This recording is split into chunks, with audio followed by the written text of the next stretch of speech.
Hello and good day everyone. Welcome back to my YouTube channel. This is Sir Marcy. And for today's video, we are now on our third part of our lesson, which is all about Module 1, Week 1 and 2 of Grade 9 Mathematics. So before we start, remember class that you must have knowledge in solving right triangle using Pythagorean theorem. Also, you must have knowledge in illustration of trigonometric ratios. And lastly, you must have a calculator in solving for the unknown part of the right triangle.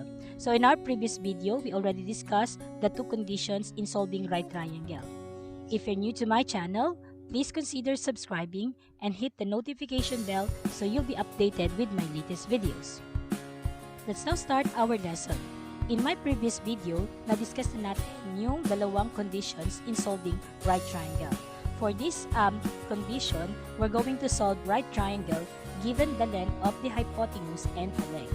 So in our example, we have triangle BCA is right angled at C.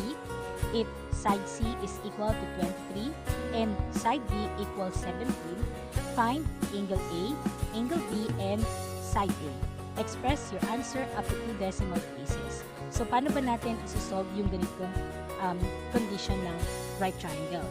So step number 1, ang gawin natin is we will first write all the sides. Remember, ang sides are, this is written in small letters. So we have side A, side B, and side C. So correction in our given. So this must be written in small letter to represent the sides.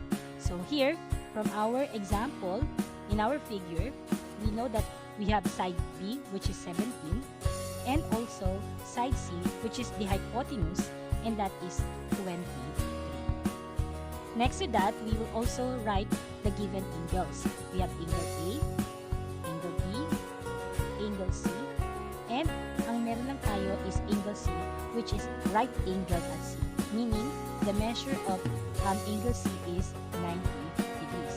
Also, take note that the sum of the interior angle of a triangle is always equal to 180 degrees.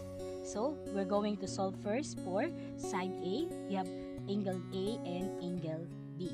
So, para mas mabilis, ang gagawin natin is kung alin yung may maraming given, yun yung una nating isi-solve. So, based on our observation, mapapansin natin na marami tayong given sa side. So, therefore, we will solve for the side. And, since this is right triangle, we can apply Pythagorean theorem. And what is Pythagorean theorem all about?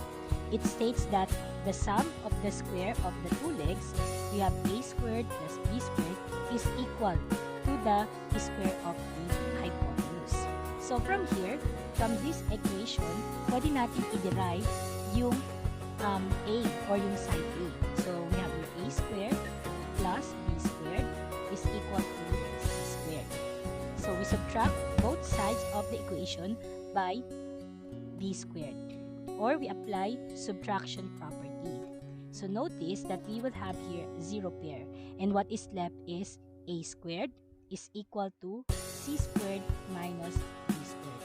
Then from here, we will apply extracting square root, since we're going to solve only for side A. So a is now equal to the square root of c squared minus b squared. So this is now the formula in solving for side A. Okay? So, since I have here my calculator, so pwede natin siyang i-direct substitution. We have A is equal to the square root of, we have C squared, which is 23.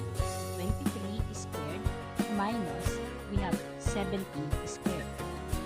Okay? So, sa paggamit ng scientific calculator, ang unang pong gagawin natin is, we will press the square root sign.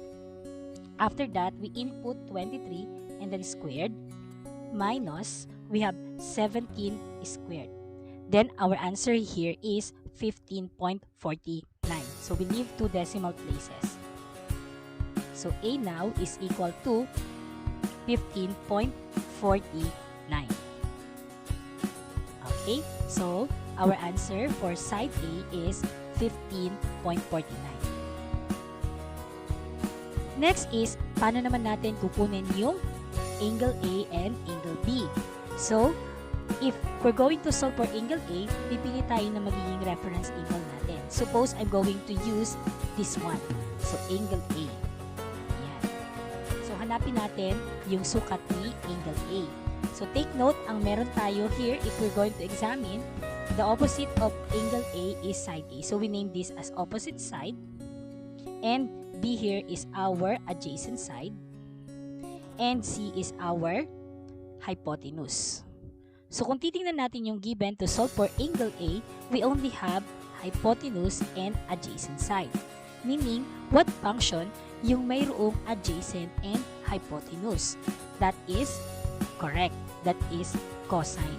So we have here cosine A is equal to adjacent all over hypotenuse.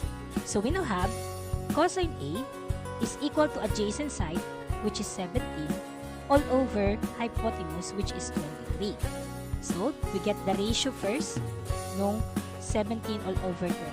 So we divide 17 divided by 23. And we're going to get 4 decimal places here. We have 0.7391. And from here, pwede na nating makuha yung measure ni angle A. So we divide both sides of the equation by cosine. And from here, magiging na siyang arc cosine 0.7391. Paano natin palalabasin yung arc cosine in your scientific calculator? Para makuha natin yon, we just simply press shift function, or in some calculator that is shift. Okay, shift, and then press cosine. And then, after natin mailagay yung arc cosine, we now input 0.7391. And we leave only 2 decimal places. So, ang sagot natin dito ay 42.34 degrees. So, this is now the measure of angle A. So, this is 42.34 degrees. Okay? And since meron na tayong angle A, mas madali na natin makuha si angle B. Look, since the total of this interior angle of a triangle is equal to 180, so mapapansin nyo 180 minus 90, that is 90 degrees. So we can solve for angle C by using 90 degrees minus angle A. So we have angle C is equal to 90 degrees minus angle A, which is 42.34 degrees. So ilan ngayon yung magiging sagot natin? Our answer now is 47.66. So our angle, this is not angle C. This is angle B. Okay? So angle B is equal to 90 minus angle A. So our measure for angle B now is 47.66. So ganyan po ang condition ng letter C natin in solving right triangle given one of the leg and the hypotenuse. Alright, let's have some more examples. So let's try another one. Suppose ang measure ng side A natin is, let's say this is 8. And our hypotenuse is, sabihin natin this is 12. So again, we write first all the given. We have side A, side B, and side C. For side A, we have 8, and for side C, that is 12. Then we have angle A, angle B, and angle C. The total is equal to 180 degrees. So, meron lang tayo is angle C, which is 90 degrees.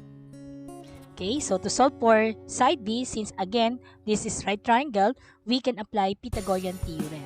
So, I will not show the derivation anymore, but I'm going to give you the direct equation. So, to solve for side B, that is B is equal to the square root of C squared minus A squared.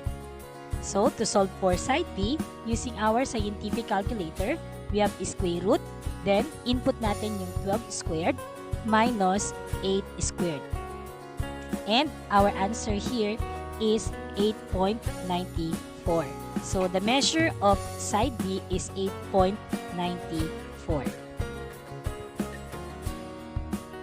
Next, paano naman natin kukunin yung measure ni angle A and ni angle B? So, again, if I'm going to use angle A as my reference angle, this will be the opposite side.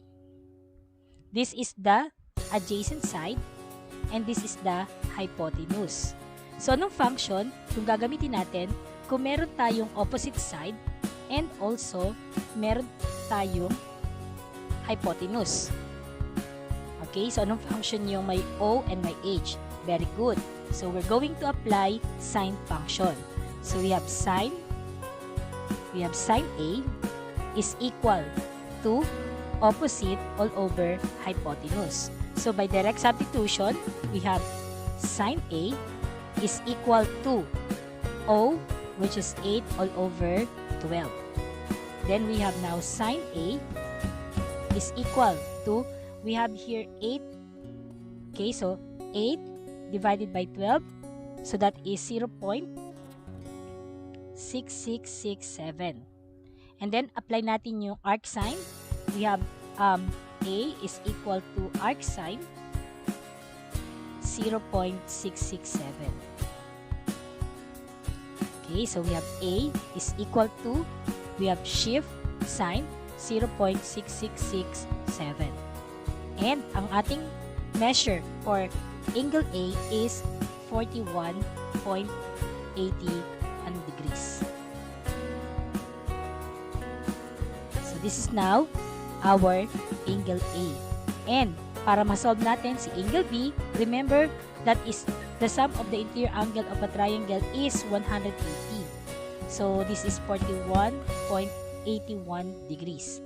So para makuha natin si angle B, ang gagawin lang natin is 180 minus 90, that is 90. So may 90 pang naiwan. So 90 degrees minus our angle A. We subtract 90 minus 41.81 degrees. So, kapag sinolve natin yan, 90 minus 41.81, ang magiging sagot natin for angle B is 48.90.